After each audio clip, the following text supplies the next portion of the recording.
Hürmetlik Şarkı Türkistanlık kıyırımdaşlar. Şarkı Türkistan Haber Agentliğinin haberler programısını görüşünlerini kızgın karşı alımız. Tövende tefsili mezmunlarını diktanlarını sunumuz. Şarkı Türkistan sürgünde hükümetinin baş ministeri Salih Hudayar 6. ayının 21. günü CBN haberlerinin ziyaretini kabul kılıp, Blinken'nin Beijing'e kılgan ziyaretiga baha verdi. Diktor, bu hafta Xi Jinping Antony Blinken'ge Beijing'deki uçuruşta dünyanın Amerika bilen Xitayning münasebetinin muntazam bo'lishini xalaydiganligini aytdi. Növbetdeki mehmanimiz Şarkı Türkistan sürgünde hükümetinin baş ministeri Salih Hudayar. Amerika'nın Xitay bilen bo'lgan münasebetide Xitayning qilmishlariga bo'libmi inson haqlari dafsandichiligiga, Uyg'urlar duch kelayotgan irqiy qirg'inchilikqa markazlashish kerakligiga ishonadi. Salih, siz bilan bu haqda suhbat ilib berishimiz nihoyatda yaxshi bo'ldi. Blinken Beijing ziyoratida Uyg'urlar haqidagi andishalarini, inson haqlariga aloqador masalalarni o'tirg'a qo'yish fursatini qochirdi. Bu ikki davlatning munosabatining yiriklashib qolishidan saqlanish uchun Beijingga bo'lgan ziyoratidan o'zini qochirish kerakmidi? deb so'raganda bosh ministerimiz Salih Hudayar shundoq. Beijingga ziyoratga bormasligi kerak edi. Eng oldi bilan Beijingning qonunga xilof holda Amerikaning havo sohasiga josuslik sharini qo'yib berib, Amerikaning egalik huquqiga daxli taruz qilganligi va boshqa nachar qilmishlari, shundaqla josuslik harakati uchun Amerikadan kechirim so'rashini talab qilish kerak edi. Bayden hukumati buning o'rniga tinch yeniklatish siyosatini yurgizdi. Sababi qandoq bo'lishidan qat'iy nazar, ular inson haqlari, Amerikaning egalik huquqi va erkinligi, Amerikaning qimmat qarashlari bilan aloqador va'dasiga amal qilmadi deb javob berdi. Diktor, Xitoy hukumati Uyg'urlarni islom terroristi deb ataydi va Xitoyning ularni boshqarish usuli ichki ishi sifatida bartaraf qilish. Amerika va boshqa davlatlar Xitoyning Uyg'urlarga qilayotgan vahshiy zulmini irqiy qirg'inchilik deb e'tirof qilgan bo'lsa-mu, nima uchun Xitoyning qiliqlarida o'zgarish bo'lmadi deb so'raganda bosh ministerimiz Salih Hudayar, chunki xalqaroning unumli besimi bo'lmadi. Şarkı Türkistan bilen Xitayning masalasi Xitoy degandek Xitoyning ichki ishi, ichki masalasi bo'lmasdan, balki dal aksicha ikki o'xshamagan davlat, ya'ni ishg'ol qilib olgan davlat bilan ishg'ol qilingan davlat o'rtasidagi kurash bo'lib, xalqaroliq masaladan iborat. Xuddi Rossiya bilan Ukrainaning munosabatiga o'xshaydi. Xalqaro jamiyat Ukrainaning Rossiyaga qarshi kuchli harakat qo'llanishiga yordam berdi. Bizning masalamizga kelganda faqat eg'izining uchidan qarshi chiqdi. Ahamiyatli harakat qo'llanib, Xitoyning Sharq Turkistondagi Uyg'ur va boshqa turkiy xalqlarga qarata yurgizayotgan irqiy qirg'inchilik jinoyati va boshqa vahshiyliklarning mas'uliyatini surishti qilmadi dedi. Diktor, yolg'iz Uyg'urlarla emas, xristian din mansublarimi zulmga uchrayotdi. Amerika hukumati Xitoyning zulmidan qochgan Mayflower chirkavining barliq a'zolariga panohlik berdi. Boshqa dinga e'tiqod qiladigan insonlarning zulmga uchrashidan andish qilamsiz. Qanday o'ylaysiz deb so'raganda bosh ministerimiz Salih Hudayar, Xitoy Kompartiyasi ateist. Ular mayli xristian va yoki boshqa din mansublarini o'zlarining hokimiyatiga, kuchiga tahdid deb qaraydi. Shunga dinni yo'qotish uchun barliq tirishchanliklarini ko'rsatdi. Dinni rasmiy bir shaklda qo'llaganligini aytadi. Ammo Xitoy Kompartiyasi xohlagan bir shaklda xohishi bo'yicha kontrol qiladi. Shunga mayli musulmonlar bo'lsin yoki xristianlar yoki buddistlar bo'lsin, o'z dinlariga o'z xohishi bo'yicha e'tiqod qila olmaydi. Xitoy aralashib kontrol qilib oladi deb javob berdi. Xitoyning boshqarishlari bilan aloqador qanday andishalaringiz bor deb so'raganda, Xitoyning qilmishlarining hisobini so'ramag'achqa, hatto bu qitimqi uchrashishdan burunla Xitoy texmo vahshiylashib, Amerikaning dengiz parxodini so'qib etdi. Blinken bilan ko'rishish kun tartibida bo'lgan ahvoldami yuziga bir shaplaq urgandek josuslik sharini Amerikaning havo sohasiga qo'yib etdi. Blinkenni xuddi kichik bir davlatning tashqi ishlar ministerini kutib olgandek qayg'uliq bir murosim bilan kutib oldi. Qizil gilamni solmadi. Amerikaning yuziga bir shaplaq urgandekla ish qildi. Bu izchil davomlashtirishni qaror qilgan Bayden hokimiyati uchun bir numus dedi. Bill Gates Xi Jinpingni ziyorat qilganda uningga hurmat bildirgan. Bu nuqtada qanday bo'lishni xohlaydingiz? Bayden hokimiyatining qanday qilishi kerak edi deb so'raganda bosh ministerimiz Salih Hudayar, Bayden hukumati keskin turda Xitoyning Sharq Turkistonda yurgizayotgan irqiy qirg'inchilikni ayblashi kerak edi. Sharq Turkistonda yurgizayotgan irqiy qirg'inchilikni to'xtatmoqcha Xitoy bilan muzokaralar elib bormasligi, tijorat ishlarida hamkorlashmasligi kerak edi. Amerikaning egilik huquqiga havo sohasidagi daxli ta'ruz yetkazgan vaqtda va Amerikadagi ishbiyonlik harakatlariga qarata qarab turmasligi kerak edi.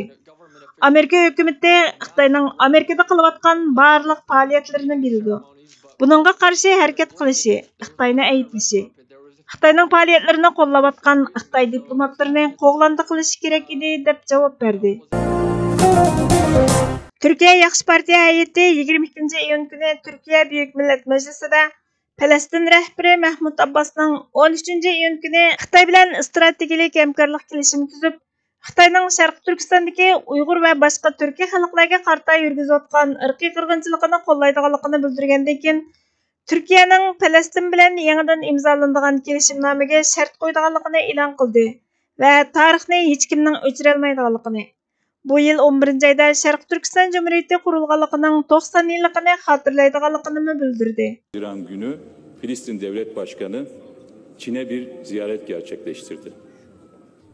Burada Uygur Türklüğü ve Doğu Türkistan'ı hedef alan talihsiz açıklamalar yapmıştır.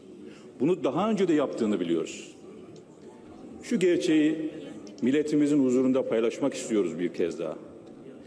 Kabul edip etmemeleri çok önemli değil ama tarihin gerçekliğini ortadan kaldırmak mümkün değildir. Doğu Türkistan diye bir yer vardır ve bu yıl 90. yıl dönümünü hep birlikte kutlayacağız. Ve şu notu da iletmek istiyorum. 1933 yılında bu cumhuriyet kurulduğunda Büyük Atatürk soydaşlarımızın bağımsızlık mücadelesine asla sessiz kalamayız diye bir açıklama yapmış ve dönemin Dışişleri Bakanı da Doğu Türkistan civarında meydana gelen bu hareketleri olumlu ve takdirle karşıladıklarını ifade etmiştir. Dolayısıyla biz bu konulardaki hassasiyetimizi her fırsatta ortaya koymaya çalışacağız. Sağ olsunlar bizim bu şerhimiz vesilesiyle de komisyondan söz konusu anlaşma metinleri geri çekilmiştir. Daha sonra tekrar değerlendireceğiz. Sharq Turkiston Cumhuriyeti sürgünde hükümetinin saylamga münasebetlik uqtırışı.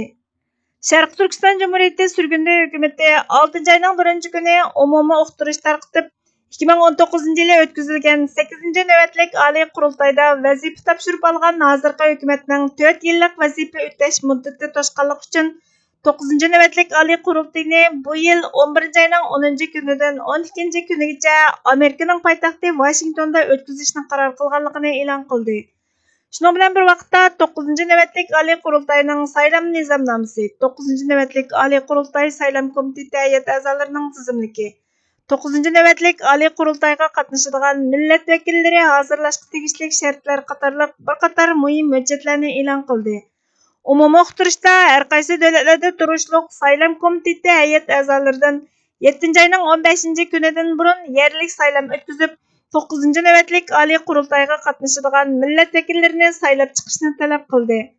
Umumiy uqtirish tarqitilgandan keyin 9. nöbetlik Ali Qurultay saylam komitetining har qaysi davlatlarda turishliq hay'at a'zolari Sharq Turkiston Cumhuriyeti sürgünde hükümeti umumiy uqtirishning talabiga asosan 9. nöbetlik Ali Qurultayga qatnashadigan millat vakillarini saylab chiqadigan yerlik saylam o'tkazish uchun jiddiy harakatga o'tdi.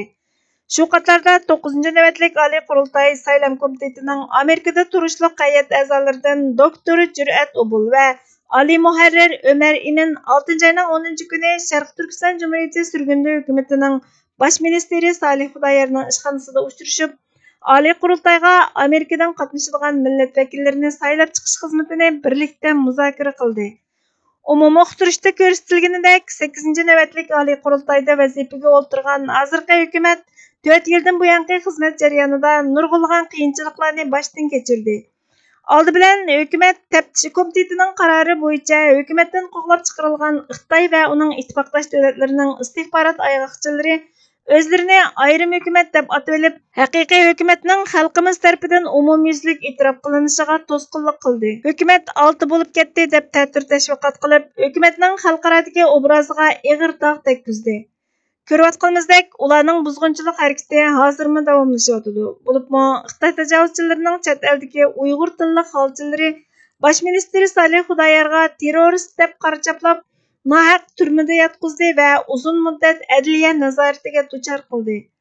Xitoy va uning ittifoqdosh istihborot ayg'oqchilari iqtisodiy yamchuk tashlash va satanglar hilasi ishlatish qatorliq razil vositalarni qo'llanib, bosh ministr Salih Xudoyarni ko'p qatam tuzoqqa tushirishga urindi. Ammo Salih Xudoyar har vaqt Sharq Turkiston Jumhuriyatining davlat manfaatini birinchi o'ringa qo'yib, dushman kuchlarga qarshi tig'ma-tig' kurash qildi. Bo'libmi Rais G'ulom Osmon apandi boshchiligidagi hozirgi hukumat rahbarlarining vazifaga o'ltirganda xalqqa bergan va'dasini amalga oshirish uchun bosh ministr Salih Xudoyar kecha-kunduz bosh qotirib ishladi. Amerika hukumatiga Uyg'ur qonunini ma'qullatish, Xitoyning Uyg'urlarga yurgizayotgan irqiy qirg'inchiligini e'tirof qildirish, Sharq Turkistonning Xitoy tarafidan besilingan zamin ekanligini e'tirof qildirish, Xitoy tajovuzchilari ustidan irqiy qirg'inchilik jinoyati bo'yicha Xalqaro jinoiy ishlar sud mahkamasiga arz sunish, 100 ming kishilik imzo to'plash qatorli xizmatlarni ishlab zo'r natijalarni qo'lga keltirdi. Salih Xudoyar 9-chi navbatlik Oliy Qurultoy saylamining odil va demokratik saylam bo'lishiga haqiqiy kafolatlik qilishni talab qildi. Saylam komitetining nazoratchilik qilish majburiyatini yaxshi ado qilishni, saylam nizomnomasiga qattiq amal qilishni talab qildi. Hamda u millat vakillarini tanlashning 12 turlik shartini birma-bir o'qib tushuntirdi. Oxirida Amerikadan 9-chi navbatlik Oliy Qurultoyga qatnashadigan millat vakillarini tanlaydigan yerlik saylam yig'inini 7-oyning 9-chi kuni poytaxt Washingtondagi bir mehmonsaroyda o'tkazishni qaror qildi. G'aziyul G'aziyan Sulton Bug'raxon musulmonlikni qabul qilib, Artushda tunji azon o'qilgandan keyin islomning yep-yangi bir panjarasi ochildi. Allohning irodasi bilan payg'ambarimizga tunji vahiy kelgandan 333 yil keyin Sharq Turkistonda islomning yildizining yemirilmas bir shaklda o'rnashi islom tarixi uchun favqulodda bir hodisadir. Ajdodimiz bizga jannatning yo'li bilan birga jannat kabi bir vatan meros qoldirdi. Valanki bugun bizning aziz vatanimiz eng ashaddiy Xitoy tajovuzchilari tomonidan oyoq osti qilinmoqda va islomning izlari o'chirilmoqda. Bir butun islom olamidan bo'lsa hech bir ovoz va qarshilik chiqmoqda yo'q. Xitoylar bilan qo'ltiqlashib ketyapmoqda. Shunga deymanki, bizning qutulishimizning chorasi ummatning tuzilishida emas, balki ummatning tuzilishi bizning qutulishimizga bog'liq. Xuddi Badr urushida Rabbimiz o'z rasuliga yordam qilganidek, ulug' Tanrimiz Janobi Alloh ataliq g'ozi Yaqub Bakka Bugur urushida oz askar bilan ko'p Xitoy askarini yengish orqali yordam qilgan edi. Biz ojiz bo'lishimiz mumkin, ammo Allohning ro'yimizga bergan irodasi ojiz emas. Qo'rqmasligimiz kerak. Biz bu vatanning egisi. Qarindoshlar, hargiz mayuslanmanglar. Zafar bizningdir va yaqindadir. Nuriddin Izbosarning yozmalaridan elindi. Bugungi xabarlarimiz bu yerda oxirlashdi. Bizga vaqt ayirganlar uchun ko'pdan-ko'p rahmat. Kelar qatimki programmamizda ko'rishguncha Allohga omonat bo'lgaysizlar.